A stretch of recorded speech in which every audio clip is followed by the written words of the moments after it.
Howdy, everybody. Thanks for joining me today, as always. Appreciate each and every one of you. Today's episode is going to be comment driven, and it's by far the most requested or mentioned topic that I've had in the last 2 weeks or so. Um, a good friend of mine, Stellium7, recently did a show with Archaics, and I'm familiar with his work. We've never spoke, but there's been a lot of overlaps lately. It's almost like he's watching my videos and not to say that he's doing anything he shouldn't be, but that we're synchronistically covering very similar topics at very similar times. Now, if you followed me for a while, this is something I've discussed several times. And as you can see by the thumbnail, the Vapor Canopy, um, all these overlaps here. This has been a topic that a lot of my subscribers have wanted me to share my opinions on and discuss. So I thought, why not transition into this topic while looping it into something I've already talked about before? And this is going to correlate directly with Anomalous America episode 1, Alaska. And the reasons being are incredibly interesting. And, I think that episode is one of my favorites. And we're going to kind of corroborate a lot of um, authors' opinions from the early 1900s about the water canopy, vapor canopy layer, and things they were finding that pointed them in the direction of Alaska, which is interesting. So we're going to cover a few articles here, time permitting.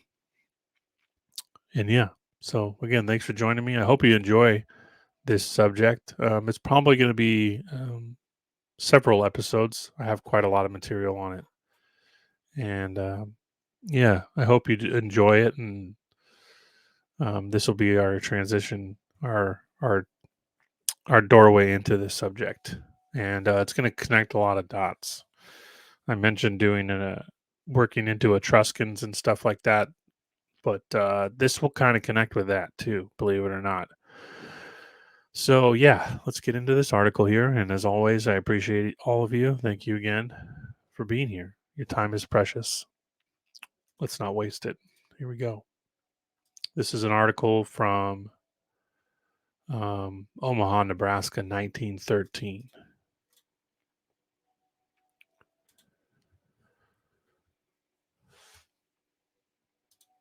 Was the golden land of Ophir in frozen Alaska? Trying to get this position just perfect for all of you. That's too far. That's perfect. Perfect. All right. Isaac N. Vale. Now remember that name because I think in the next episode we're gonna talk a little bit more about people discussing his opinions and sharing their own evidence and what they're finding that lines up with what he's saying. The geologist of Pasadena, California, in a new pamphlet, seeks to prove that King Solomon's land of Ophir in the Bible was really in Alaska. Mr. Vale has attracted widespread attention by his many scientific explanations of puzzling biblical statements. Surprise has often been expressed at the enormous quantities of gold and silver obtained from Ophir by the Hebrew kings. David alone obtained from it 100,000 talents of gold and 1,000,000 of silver. Mr. Vale recently expounded his theory that the Earth formerly possessed a ring formed of water vapor, similar to that possessed by Saturn now. This ring, spreading over a large part of the Earth, produced a tropical climate in the polar regions. Hence, the recent existence of mammoths and other animals requiring a hot climate in Siberia and Alaska. The fall of the water canopy caused the glacial period in the northern and southern hemispheres. I cannot see how a world can become tropical even up to the poles, says Mr. Vale, without the aid of a great telluric vapor shell acting as a greenhouse water roof. Such vapor roofs must fall and end tropic scenes, and as we see, tropic conditions ended repeatedly as the ages have gone by. I take but a small additional step when I insist that a canopy, another and perhaps the last the earth ever saw, produced the Edenic, and antediluvian age, and falling closed it with the great deluge, and later by a vast increase of polar snows. I think we have the strongest proof that ever, after the flood, even down to the birth of Christ, a stupendous mass of world vapors, canopy snow clouds, hung over the North world. They are alluded to in the legendary thought of every people, and far down in time when a German epic, the Nibelungenlied, I'm going to mutilate that, so I'm glad you can see it there, was penned. The memory of the North World cloud, the North World cloud, gave the work its name, the cloud drama, or the song of the cloud. About this time also, the work of Snorri Sturluson, called the Helmkringla, the Ring's Home, or Circle's Home, was penned in Iceland or Scandinavia, and abounds in canopy memorials. We're going to cover some of those in the next episode. Mr. Vale argues that the water belt fell in polar regions and thereby produced a great accumulation of ice and snow. With the water fell large quantities of gold, which is always found in polar regions. Hence, the land of Ophir must have been in such a region. Here is the learned geologist's argument on this point. Quote, hast thou entered into the treasuries of the snow, or hast thou seen the treasuries of the hail, which I have reserved against the time of trouble, against the day of battle and war? There can be no fuller or stronger testimony than this from the 38th chapter of Job. One of these days, we're going to do a video series on Job.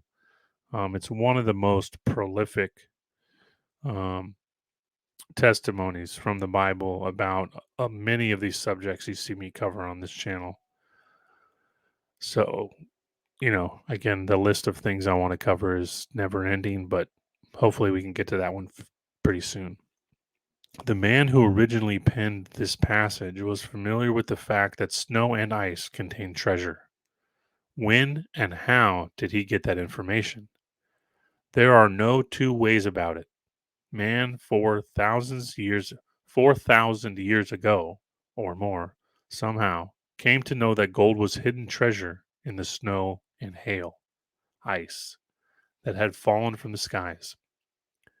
He got that information by gathering it from ancient snowbanks and glaciers, either at first hand in the days of Job, or the information had come down to that day from men who went to the frozen north. It matters not which way the penman got it. It is enough to know he got it. Now, if the sacred penman of that day knew that there was treasure in the snow and ice of the north world, King Solomon, the wisest of men, knew it too. And when he made a navy of ships at Egan-Geber on the Red Sea, he planned it to go to the snowland, where he knew there was gold. It must ever be a prominent fact that Solomon did not build his navy to go to an unknown gold field. Fleets are not organized for that purpose, and Solomon was no exception. And I see no possible escape from the conclusion that in the days of the kings of David and Solomon, there was a land known to all the nations as a gold yielding region, a region so amazingly rich that fleets were built and sent to gather the treasure, not to prospect for it. Those of my readers who have not followed the trend of annular thought from its beginning will ask how gold became a constituent of snow and hail. I have to remind them that so surely as the earth was once in a molten condition, the great mass of the gold now in and on the earth's crust was vaporized and sent as igneous mist into the skies, along with heated aqueous vapors, just as our mint furnaces send them aloft today. Gold is one of the most readily vaporized metals when associated with superheated aqueous vapors or steam. These vapors went to the telluric heavens together and formed the outskirts of a vast, primitive atmosphere. There they came under the control of tangential force, which caused them to remain on high till the earth grew cold and solid. There they became a part of the earth's ring system. From that system, they declined during the geological ages, first becoming a succession of canopies like the great cloud shells of the planets Jupiter and Saturn. These canopies lingered in the heavens above the earth till recent geological times, and from the very nature of things fell in the polar regions. As the steaming waters carried the gold vapors to the skies, and as centrifugal force held them there till canopies formed from vapors condensed, vast quantities of gold must have existed in the snow of every canopy. When the snow fell, causing the glacial epochs, the gold fell with them. It must be conceded that gold and hot vapors went up together and came back together. Those vapors grew cold and precipitated their metals while under the control of tangential energy in the heavens.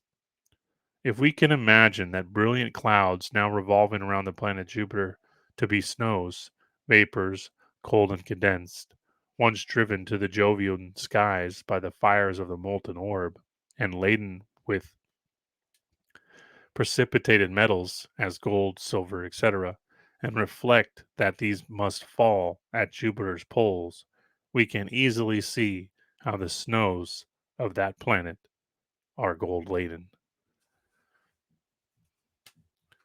Fabulous little article there. And we're going to pivot from that um, back to Anomalous America Episode 1 Alaska. And the reason being, you'll see. Tropical Valley found in Alaska, 1924. Prospectors. Now, I'm just going to summarize these because I've obviously have an episode on it already, as well as I made some shorts of several of these articles. You're welcome to go back and look through my archive. And you'll find the videos, but I'll just summarize them. Prospectors stumble into Broad Valley where mammoth trees, beautiful flowers, and wild game abound. Subterranean fires, tropical climate, thousands of wildflowers, every kind of game was seen. Now, they didn't just find one of these, they found several of these in Alaska. Tropical foliage, giant fauna, megafauna that survived this event, that it was due to the underground volcanism was kept warm enough. Off the coast of Alaska, they found 21 pyramids, the tallest one being 600 feet. Inside ancient caves of Alaska, they found an ancient sepulcher. Looking for minerals, a large cave concealed from view. Astonished to find there were 14 wooden canoes, each containing a mummified corpse, covered by stone slabs, a big mystery to natives. Now, we're going to skip over this next one because it's going to tie in with the next episode I do on this subject. Alaska flowers reveal prehistoric villages. Flowers that bloom in Alaska can help explorers detect prehistoric American villages hidden underground. Botanical clue in rediscovering the past, locating hundreds of these sites. Now, basically, what they're saying is that hundreds of Indian villages, quote, Indians, villages were covered by some flood or cataclysm, and that the types of flowers that grow on top of buried cities are very different, and that from an aerial perspective they counted hundreds of these buried cities. And in that episode I go through Google Earth and I show you there are literally thousands of buried settlements or towns or buildings all along the Aleutian chain into Russia. Now here's a really important one, okay? We'll have to remember this one as we start to connect the dots. We were discussing King Solomon.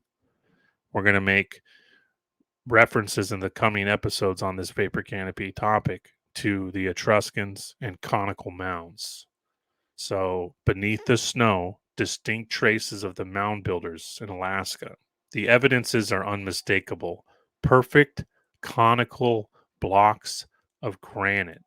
Now, the Etruscans are most famous for their conical mounds or tombs. Okay. About 6 miles west of Kasha Creek, on the side of a hill, I found the remains of a village of mound builders. The evidences are unmistakable. They are in the shape of mounds built of stone, ranging in height from 20 to 40 feet, with a ditch surrounding each. Never before, to my knowledge, were such remains found so far north. They are built of conical blocks of granite and are perfect cones. Alaska tropical. Wonderful discovery. A coral reef, a large number of splendid specimens. Silurian age, one of the oldest, most ancient ever found. Icy regions had once a very much warmer climate.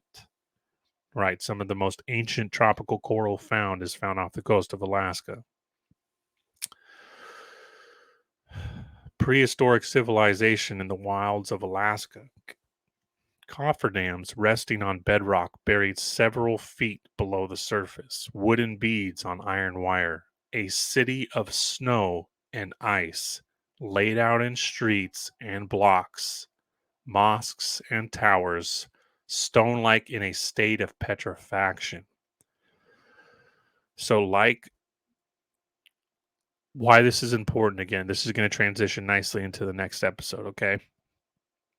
Not to keep you on a cliffhanger, but this is going to take several parts, and I don't have a few hours to put this together into video format today. So we'll just knock out a few episodes of this together, okay? But in the next episode, we're going to talk about another scientist's views, re-corroborating Vale's perspective, showing how the frozen animals found in the north show that an event like this had to have been the cause of instant, not only petrifaction, but freezing of gigantic animals of a warmer climate, similar to the plant scenario we've been discussing and showing here with the coral and the buildings now. Okay, so they're describing this in 1906. They found a city of stone with mosques and towers, okay, in the middle of nowhere, Alaska. And again, you can go on my Anomalous America. The link to this thread will be in the description. And if you follow me on Twitter, you already know how to find it. You simply search um, the Explorer tab here, put in my handle, and type in Anomalous America. You'll get the thread here. But there's a link in the description for the episode on my YouTube channel. And I've cut a lot of these into short videos so you can watch them from here. Another really important one that we need to discuss is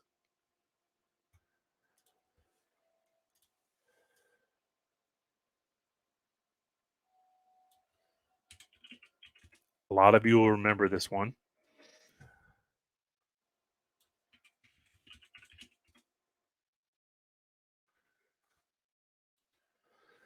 Now, when they describe the size of some of these ships, right, that Solomon was sending, okay, they vary in size.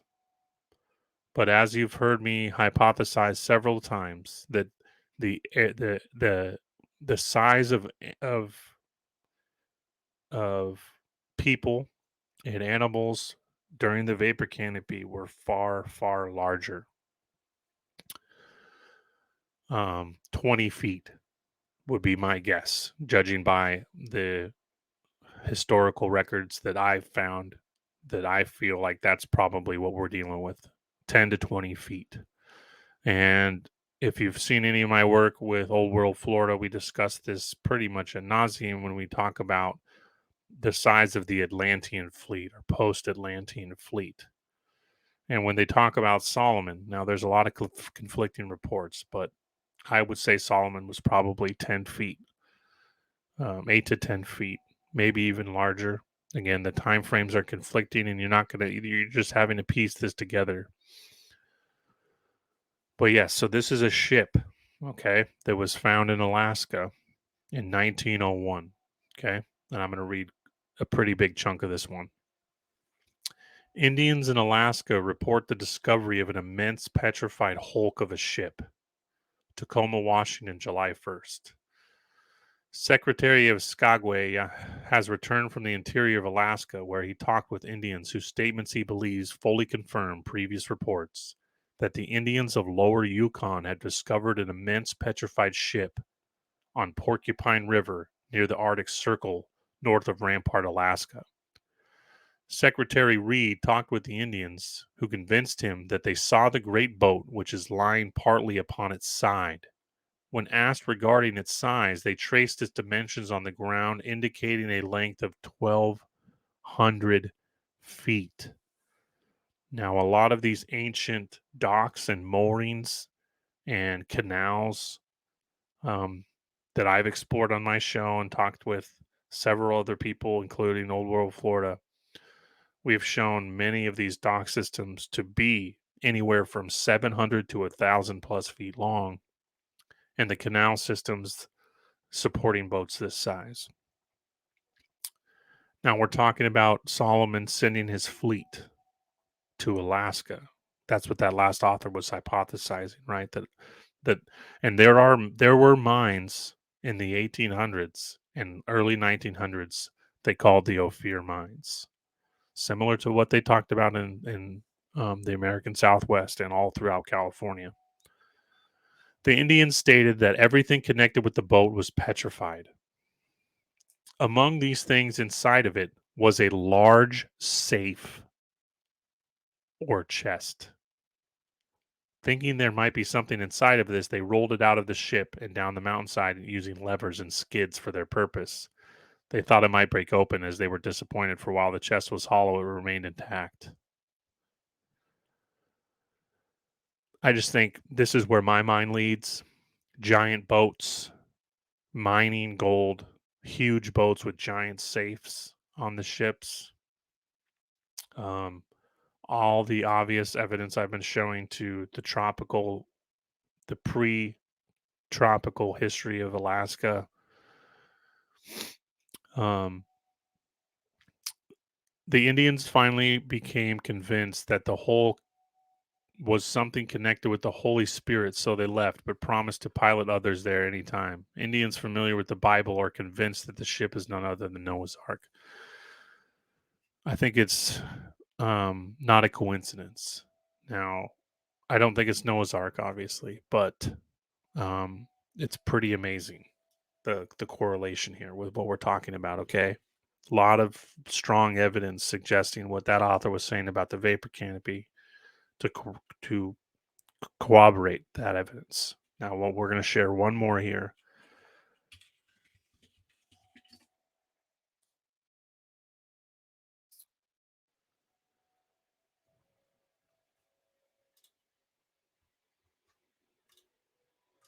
We're going to share Alaska's ancient city. Okay. I just want to make sure I get the right part of this article. So give me a second here. Okay, so this is a story which again I shared on my Anomalous America episode about an explorer, um, a prospector exploring in basically middle of nowhere Alaska, in the midst of the wild Alaskan territory. Okay, and he comes upon a mountainside that, due to some kind of earthquake or something, has caused a landslide. Now, here's what he describes sticking out of the mountain in the middle of Alaska. On arriving at the situation, I saw that a great body of earth had broken away and rolled down the mountain. The first thing to attract me was the discovery of a small piece of broken earthenware, light brown in color with an artistically worked trimming of Greek design, worked in black pigment. It was just such a piece as those I had found in New Mexico.